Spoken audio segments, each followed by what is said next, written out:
Weeks after our wedding, I left my husband to support my sick ex. Now I've come back pregnant. But what he said flipped my world upside down. 3 weeks. That's how long Rowan and I were married before I destroyed it all. 3 effing weeks of what should have been honeymoon bliss before Mateo called. I should give you context. Mateo and I were together for 6 years before I met Rowan. We were engaged, had our whole life planned out, the Miami penthouse, the kids with his eyes and my smile, the luxury event company we'd build together. Then he cheated with some bottle service girl, and I left. I moved to Denver for a fresh start, became a luxury event coordinator for high-end clients. Within 8 months, I met Rowan at a charity gala I was organizing. Rowan was everything Mateo wasn't. Stable. Methodical. A forensic accountant who could spot a lie in a spreadsheet from across the room. He had this quiet intensity about him, never raised his voice, never lost control, but when he looked at you, you felt seen. Actually seen.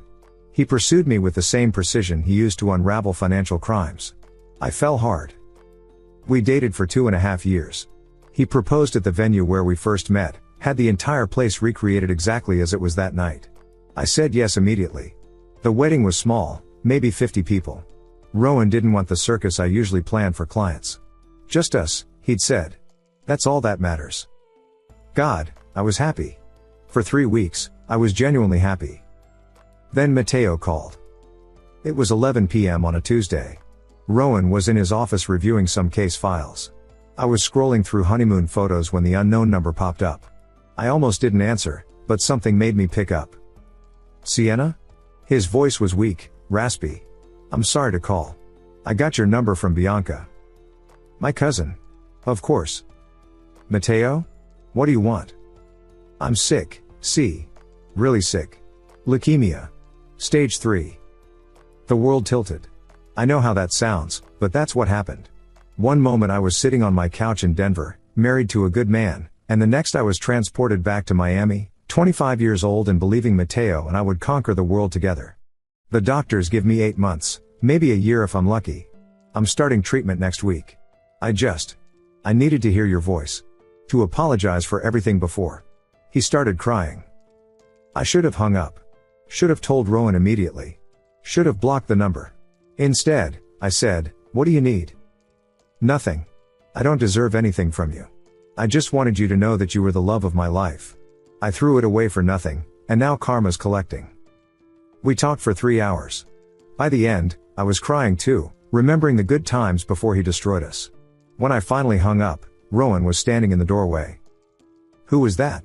Not accusatory. Just curious. My ex. Mateo. He's dying. Rowan studied me with those dark eyes that missed nothing.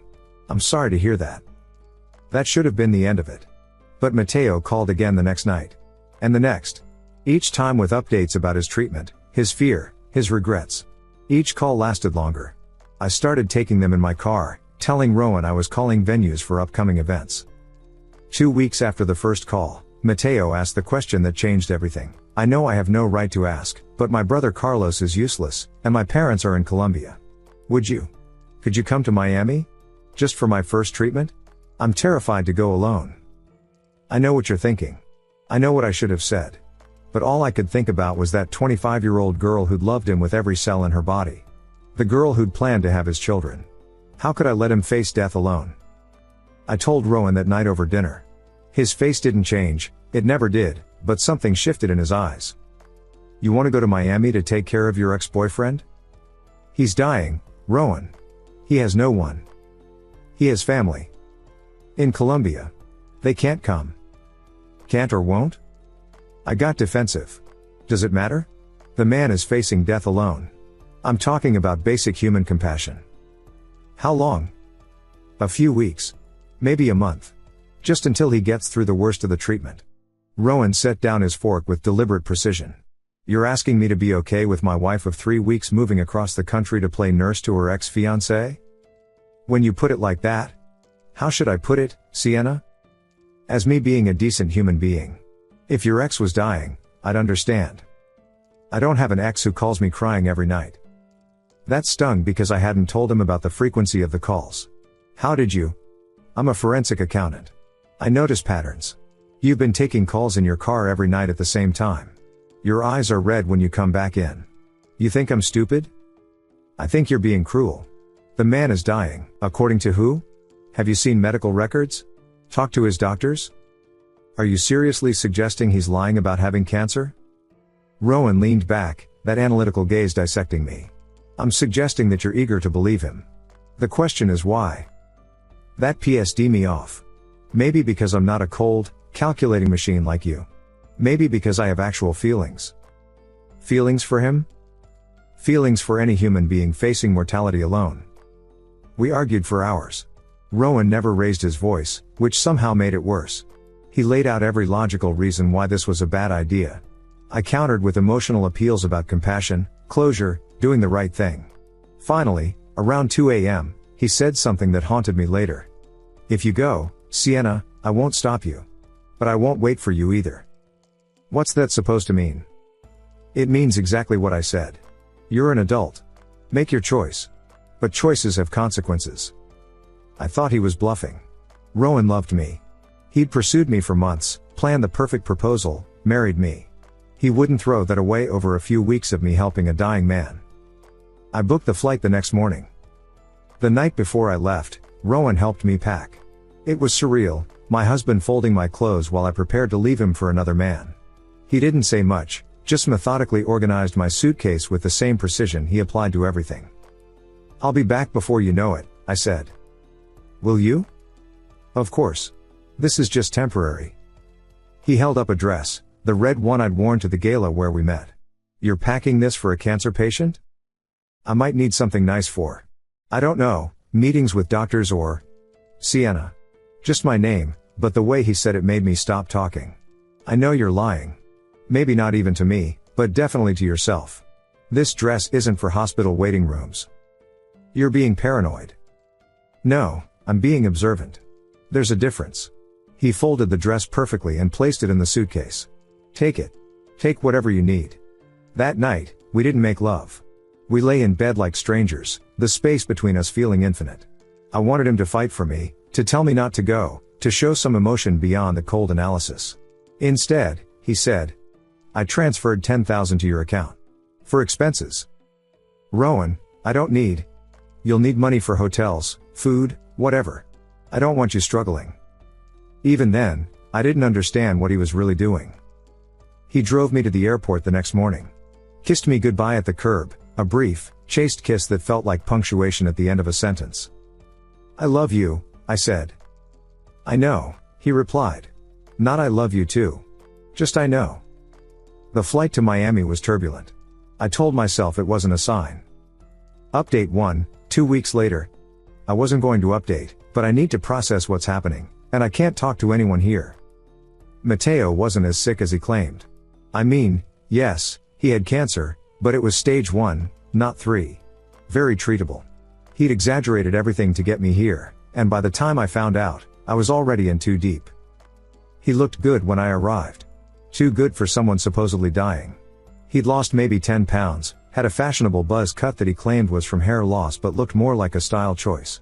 His apartment in Brickell was immaculate, not the chaos you'd expect from someone battling severe illness.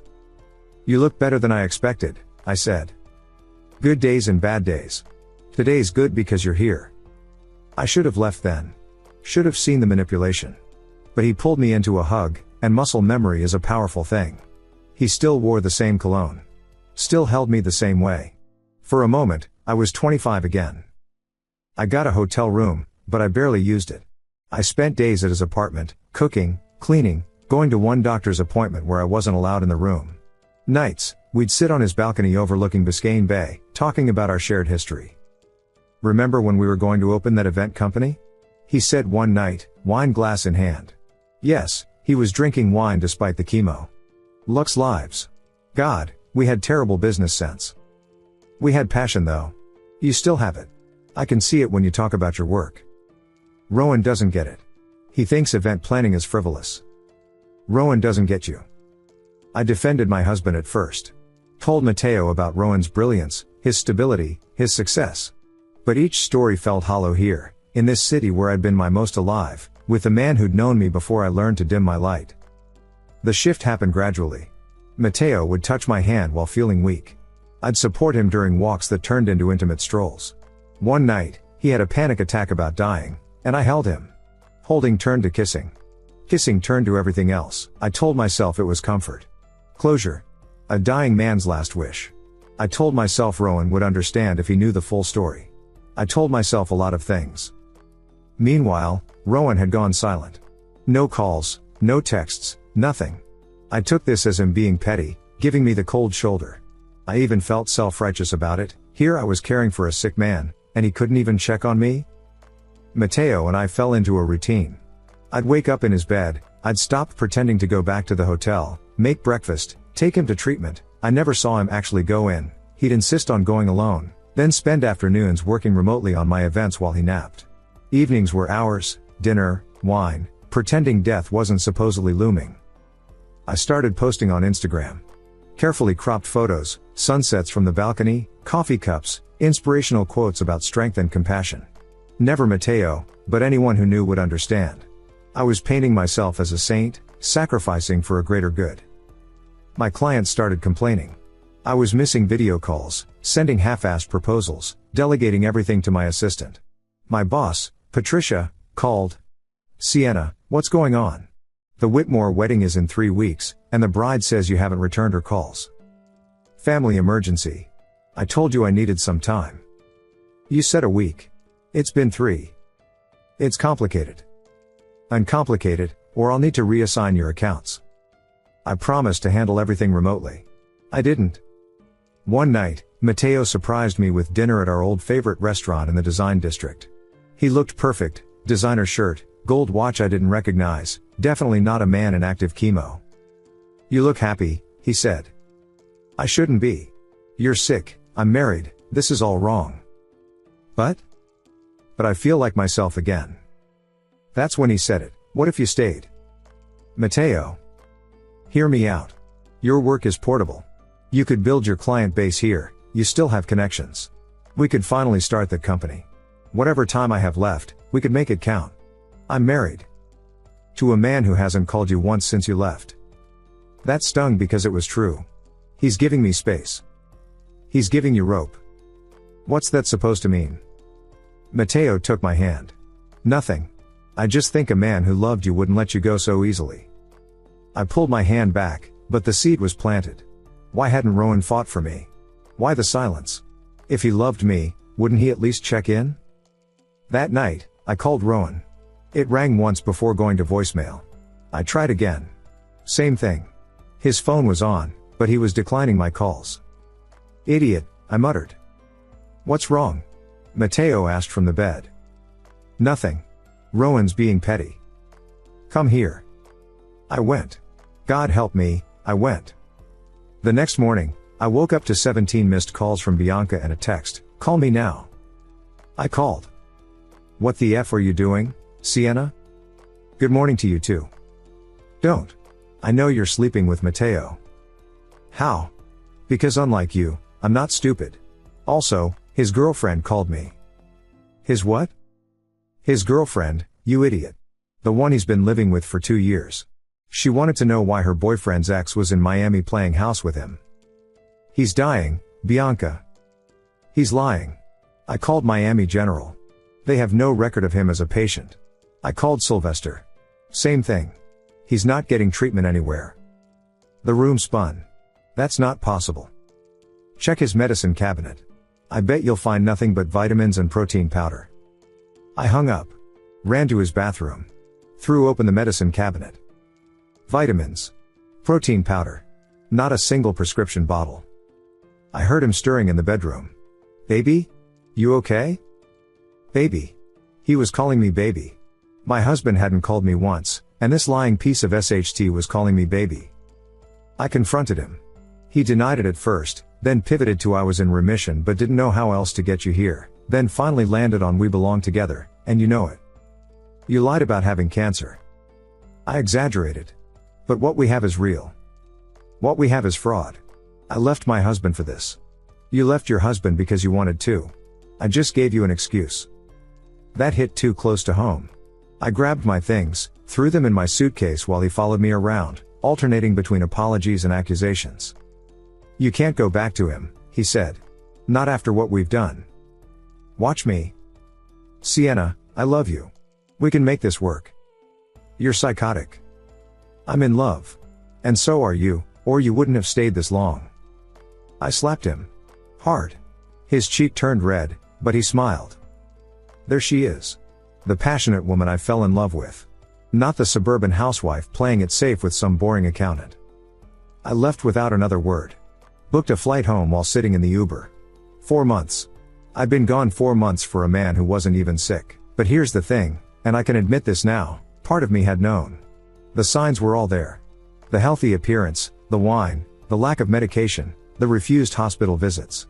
I'd seen it all and chosen to ignore it because Mateo was right about one thing. I'd wanted an excuse.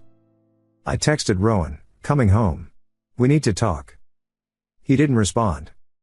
20 minutes later, Bianca called again. Don't come home. What? Why? Just. Maybe stay with me for a while instead. Bianca, what's going on?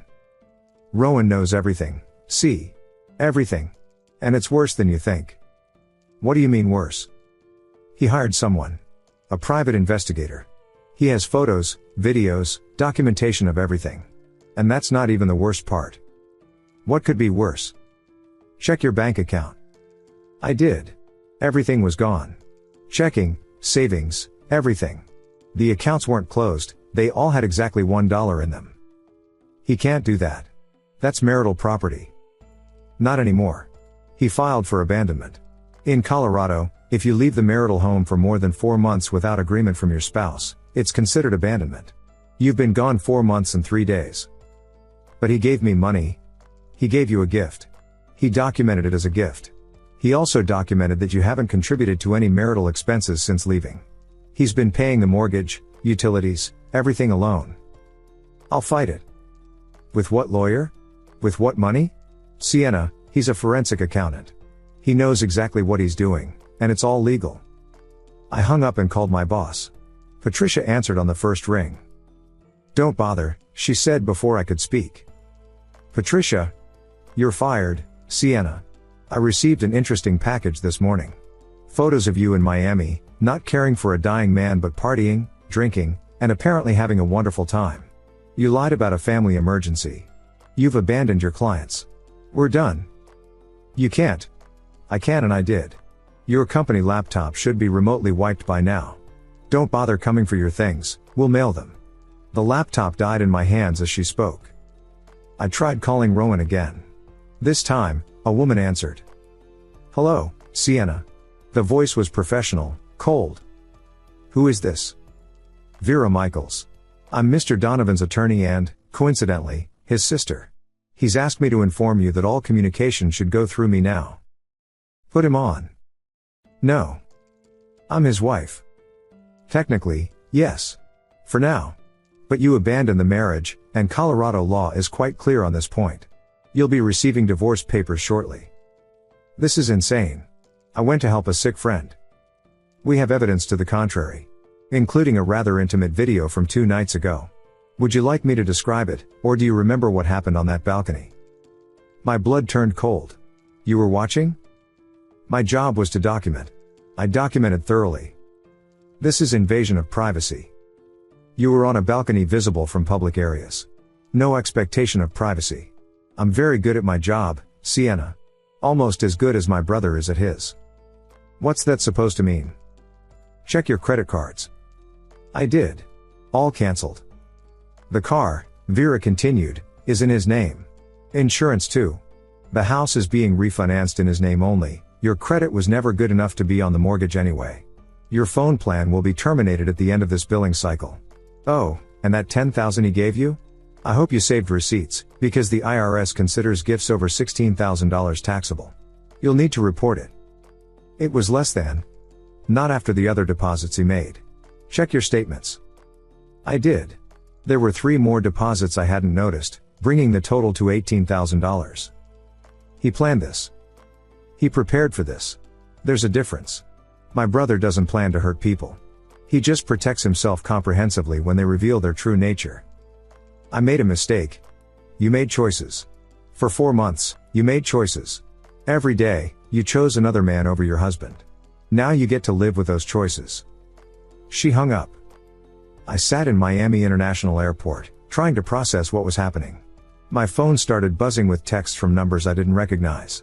Then I saw why. Someone had posted my Instagram photos in a Facebook group for Denver event planners, along with screenshots of text messages between Matteo and me, talking about our future together, the business we'd start, the life we'd build.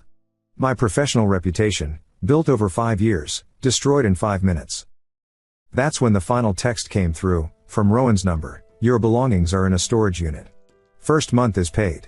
Address and key code attached. The house locks have been changed. Don't attempt contact." 4 months ago, I had a husband who loved me, a thriving career, a beautiful home, and a future. Now I sat in an airport with a suitcase, a phone that would soon be dead, and $18,000 that I'd have to pay taxes on. But the worst part? The absolute worst part? I was pregnant. Update 2, 1 month later. I'm living with Bianca now. Sleeping on her couch because she refuses to give me the guest room. Guests are invited. You're a refugee from your own stupidity. She's been brutal but honest, which I guess I need right now. The pregnancy was the first thing I had to deal with. When I told Matteo, he accused me of lying to trap him. The irony wasn't lost on me. The man who faked cancer thought I was faking pregnancy. I sent him the test results. He blocked me. Then I found out through mutual friends that he'd never broken up with his girlfriend. They'd been together the entire time I was in Miami. She'd been visiting family in Puerto Rico for 3 months, which is why he could play house with me. When she came back early and found me there, he told her I was a stalker who'd shown up uninvited. She believed him until someone sent her the same photos that destroyed my career. Now they're both gone from Miami. Moved to Texas, according to Instagram. Together. Planning a wedding. While I'm growing his child. The divorce has been brutal in its efficiency. Rowan's attorney, Vera, is terrifying, sent papers that were so meticulously crafted. My lawyer, legal aid, because that's all I can afford, just kept shaking his head. "He's giving you nothing," he said. "It's all marital property." Not according to this. Every asset was either his before marriage or purchased solely by him after you abandoned the marriage. The house? He's got every payment record showing it came from his separate account. The car? Purchased before you met. The investment accounts? All premarital assets with clear documentation. What about alimony? For a marriage that lasted 3 weeks before you left? After abandonment? No judge will award that. But I'm pregnant. Not his child, according to this timeline. You've been gone 4 months. The pregnancy is approximately 8 weeks along. The math was undeniable. We went to mediation once. Rowan looked different, leaner, harder somehow. He wore a suit I'd never seen, a watch I didn't recognize. He looked through me like I was furniture. "Hello, Rowan." He didn't respond, just turned to his attorney. "Let's get this done." I tried everything. Crying, apologizing, appealing to our history. He never looked at me once. When I mentioned the pregnancy, he finally spoke. "Not my problem." "Rowan, please. I made a mistake." "No, you made choices. Multiple choices. Every day for 4 months. You could have called. You could have fought for me." That's when he finally looked at me. "Fight for you? You left me 3 weeks after our wedding to F your ex. What exactly was worth fighting for?" "Our marriage." "We didn't have a marriage. We had a 3-week trial period, and you failed." "That's not fair?" "Fair?" He laughed, the first emotion I'd seen. "You want to talk about fair? Fair would have been you telling me the truth about still being in love with him. Fair would have been not marrying me if you weren't over him. Fair would have been getting a divorce before spreading your legs for another man." His attorney put a hand on his arm. He took a breath, that cold control sliding back into place. "Here's what's going to happen," he said. "You're going to sign these papers. You're going to accept the terms. You're going to walk away with what you came in with, nothing. And we're going to pretend the last 3 years never happened.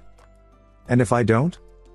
Then Vera sends the full investigation file to every event planning company in a 200-mile radius. She sends it to the licensing board. She sends it to anyone who might ever consider hiring you. You think your reputation is destroyed now?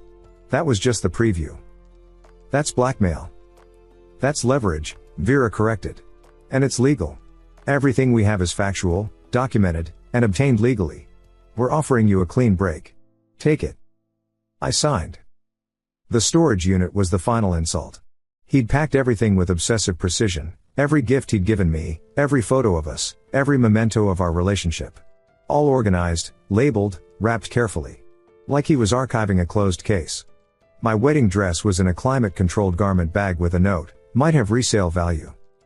The engagement ring was in its original box with the receipt and appraisal. Another note, technically a conditional gift. I'm waiving my right to reclaim it. Consider it severance. 3 years of my life, reduced to a 10 by 10 storage unit. But the worst discovery came later, when I was going through my boxes. I found a folder labeled Timeline. Inside was everything, printed screenshots of my texts with Mateo, call logs, credit card statements showing my purchases in Miami, even receipts from restaurants where we'd eaten. The earliest date was 3 days after I left for Miami. He'd started documenting everything 3 days in. He'd known from the beginning what I was doing. He'd given me 4 months of rope, and I'd hung myself with it. There was one final document in the folder. A printed email from him to Vera, dated the night before I left. V, she's going. I was right. Please initiate the protocol we discussed. Document everything. Be thorough but legal. I want this clean. R. He'd known I would do this. He'd prepared for it. He'd let me go, knowing exactly how it would end. I work at a call center now, making $15 an hour selling vacation packages to people who don't want them. My boss is 23 and calls me the pregnant lady. My coworkers don't know I used to plan million-dollar weddings, that I once had a client list that included senators and CEOs. Patricia blackballed me throughout the industry. She sent a professional bulletin to the National Association of Event Planners about my ethical violations. I'm banned from the organization. 5 years of building my reputation, gone. My parents found out everything when Rowan sent them a polite letter explaining why they wouldn't be getting grandchildren from our marriage. My father hasn't spoken to me since. My mother sends weekly texts asking if I've learned my lesson yet. Mateo's family somehow found out about the pregnancy. His mother called me a woe in Spanish and English, then threatened legal action if I tried to claim child support. As if Mateo would ever pay anyway. I see Rowan sometimes, around Denver. He's dating someone new, a surgeon at Presbyterian. They look good together. She's everything I'm not, tall, elegant, understated. I saw them at a restaurant last week. She was wearing the earrings he'd designed for our anniversary, the ones I'd left in our bathroom because they were too simple. He saw me. I know he did. Our eyes met across the room. But there was nothing there, no anger, no pain, no recognition. Just the blank look you give a stranger who happens to catch your eye. That's what I am now. A stranger who happens to know his middle name, his favorite coffee order, the scar on his left shoulder from a childhood bike accident. A stranger growing another man's baby while living on her cousin's couch. The baby kicks now. Constant reminders of every terrible choice I made. I'll raise this child alone, on $15 an hour, with no savings, no support, no future in the only career I ever loved. But the hardest part? The part that keeps me awake at night? Rowan was right. About everything. He'd seen through Mateo's lie immediately. He'd known I was lying about the calls. He'd predicted exactly how this would go, and instead of fighting it, he'd simply prepared for the inevitable. You're eager to believe him, he'd said. The question is why? I know why now. Because I was bored. Because I missed the drama, the passion, the chaos that Mateo brought. Because Rowan's steady, quiet love felt like settling after the roller coaster I'd been on before. Because I'm an idiot who thought I could have both, the stable husband and the exciting ex. Now I have neither. Bianca says I'm lucky Rowan didn't do worse. She's probably right. He could have made the photos public, could have pursued criminal charges for theft, I did use his credit cards in Miami, could have ruined me completely instead of just professionally. Instead, he gave me exactly what I deserved, nothing. Final update, 6 months later. This will be my last update. I've given birth to a daughter. I named her Isabella, after my grandmother, the only person in my family still speaking to me. The birth was emergency C-section. Complications. Expensive complications. The bill was $47,000 after insurance. Call center insurance is garbage. I'll be paying it off for the next decade, assuming they don't garnish my wages first. Mateo never responded to the birth announcement. His girlfriend, wife now, according to Facebook, posted about their journey to start a family the same day Isabella was born. The comments were full of prayers and heart emojis. No one knows he already has a daughter. I reached out to a lawyer about child support. She laughed. Actually laughed. He's in Texas now, right? Self-employed? No official income? Good luck. Even if you could serve him, even if you could prove paternity, even if you won, which would take years and thousands you don't have, he'd never pay. Men like that never do. She was right.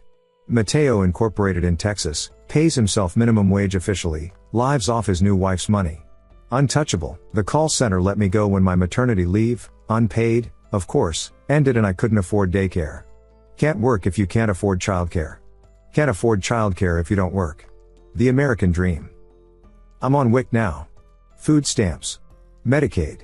Living in Bianca's basement, she finally let me move down there when the baby came, out of pity more than love. I apply for jobs at night while Isabella sleeps, but who's going to hire a single mom with a destroyed reputation in her field and no other qualifications? I ran into Vera at a coffee shop last week. She was picking up an order, didn't see me at first. When she did, she paused. Sienna. Vera. She looked at Isabella in my arms, and for a second, something almost like sympathy crossed her face. How are you managing? I'm not. She nodded, started to leave, then turned back. Can I give you some unsolicited advice? Why not? Can't get worse. Stop trying to get back into event planning.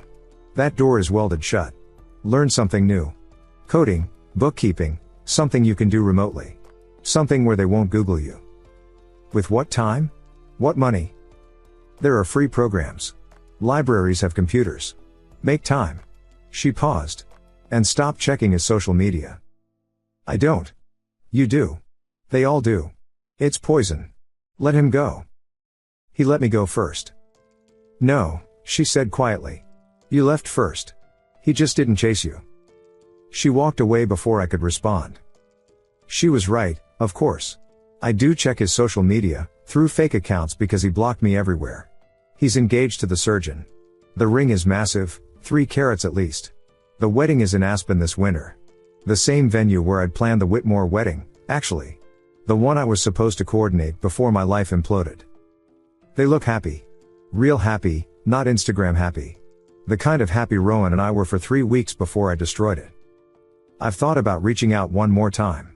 Apologizing properly. Not for reconciliation, that ship hasn't just sailed, it's been torpedoed and sunk. But just to say I understand now. I understand what I threw away. I understand what he meant about choices and consequences. But what would be the point?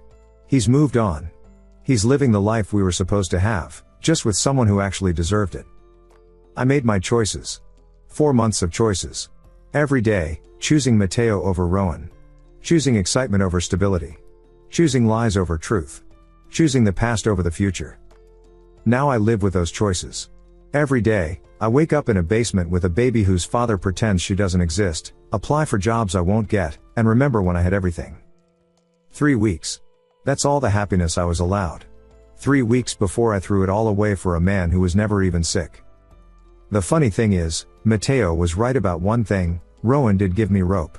He knew exactly what I'd do with it, too. He'd seen who I really was before I did. The woman who'd keep her ex's number saved in her phone.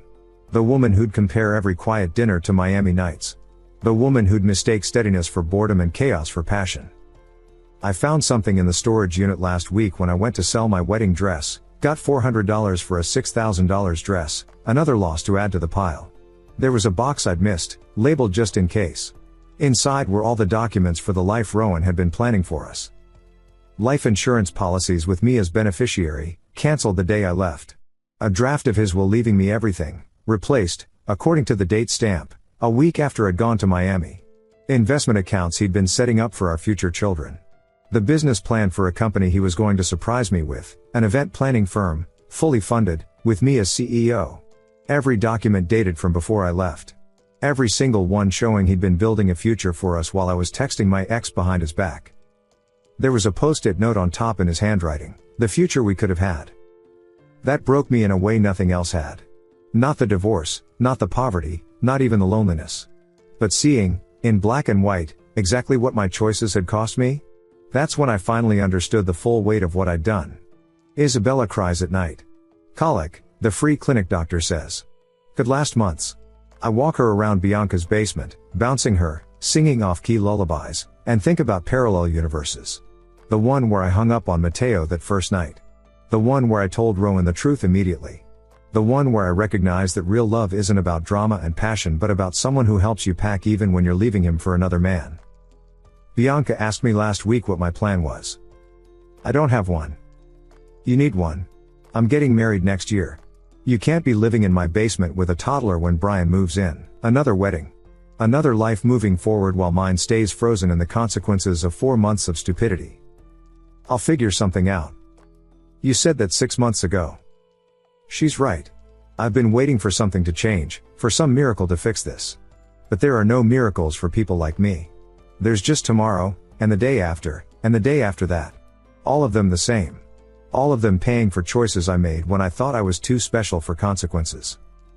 The last time I saw Rowan in person was at a mutual friend's birthday party that I'd crashed, desperate for normalcy. He was there with his fiancée, laughing at something she'd said. Not his polite laugh, his real one, the one I'd only heard a handful of times. She had her hand on his arm, and he was looking at her the way he'd looked at me that first night at the gala. Like she was the only person in the room. I tried to leave before he saw me, but we crossed paths at the door. Sienna. Hi, Rowan. We stood there, me holding Isabella, him holding his fiancée's coat. The silence stretched until she appeared, all grace and warmth. You must be Sienna, she said, no malice in her voice. I'm Diana. Nice to meet you. She looked at Isabella, and her face softened. She's beautiful. How old? 3 months. That's such a sweet age. She touched Rowan's arm. We should go, love. The reservation is at 8. Love. She called him love. So casual, so easy, so sure of her place in his life. Take care, Sienna, Rowan said.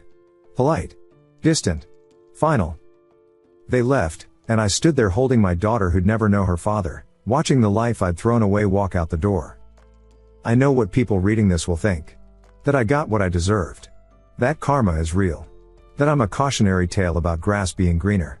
They're not wrong. But here's what I've learned, sitting in this basement at 3 a.m., listening to Isabella breathe. Sometimes you don't realize you're the villain in your own story until it's too late to rewrite the ending. I thought I was the protagonist, the woman torn between stability and passion, making a noble sacrifice for a dying man. But I was just another cliché, a bored wife who threw away a good man for an ex who whispered the right lies. Rowan's married now. I saw the announcement in the Denver Post. His fiancée's family is old money, apparently. A winter wedding in Aspen, exactly as planned. The article mentioned he just made partner at his firm, the youngest in the company's history. There was a photo, him in a tux, her in a dress that cost more than I make in a year, both of them glowing with the kind of happiness that comes from being with the right person. I wonder if he ever thinks about our 3 weeks. Probably not. Why would he? He's living proof that when someone shows you who they are, you should believe them. He believed me. He saw exactly who I was, someone who'd leave her husband for an ex's lie, and he planned accordingly. The $10,000 he gave me? I'd thought it was love, supporting me even as I left. But it was severance. A clean break. He'd calculated exactly what it would take to keep me gone long enough for abandonment laws to kick in. He'd known I'd use his credit cards, known I'd lie about why I was there, known I'd sleep with Mateo. He'd known it all, and he'd let it happen because it was the fastest way to get rid of someone who was always going to leave anyway. Brilliant, really. The forensic accountant treating his marriage like a case to be solved. And he solved it perfectly. I still have the red dress. The one from the gala where we met. It doesn't fit anymore. Pregnancy and poverty have changed my body in ways I'm still adjusting to. But sometimes I hold it up and remember that night. How Rowan had approached me during a quiet moment, complimented the event, then said, "You're wasted on party planning. You should be running a company. Maybe someday. Why not now? Takes money. Takes support. Takes someone believing in you. I believe in you. We just met, but I believe in you." I'd laughed it off, but he'd meant it. The business plan in the storage unit proved that. He'd been ready to fund my dreams, and I'd thrown it away for a man who wouldn't even acknowledge our daughter's existence. My phone buzzes. Another rejection email. Another company that Googled me. Another door closed. Isabella stirs, makes the little sounds that mean she's about to wake up hungry. Formula is expensive. Diapers are expensive. Existing is expensive when you have nothing. I think about Vera's advice. Learn something new. Reinvent myself. But with what time? What energy? I'm drowning in the now, unable to plan for tomorrow because today takes everything I have. But I'll try. Not for me, I made my bed and I'm lying in it. But for Isabella. She didn't choose any of this. She didn't choose a father who denies her existence or a mother who destroyed her own life for a lie. She deserves better than a basement and food stamps and a mother who cries in the shower so the baby won't hear. So tomorrow I'll go to the library. I'll look into those free programs. I'll try to build something from the ashes of what I burned down. It won't be the life I had or the life I could have had, but maybe it can be enough. Rowan was right about choices and consequences. Every choice, every day, building a future or destroying it. I spent 4 months making destructive choices. Maybe the next 4 months, or 4 years, or 40 years, I can make better ones. Not for redemption, some things can't be redeemed. Not for forgiveness, I don't deserve it. But because the alternative is drowning in regret while my daughter watches. I made my choices. Now I live with them. Every day, every night, every moment in between. 3 weeks of happiness, 4 months of lies, and a lifetime of consequences.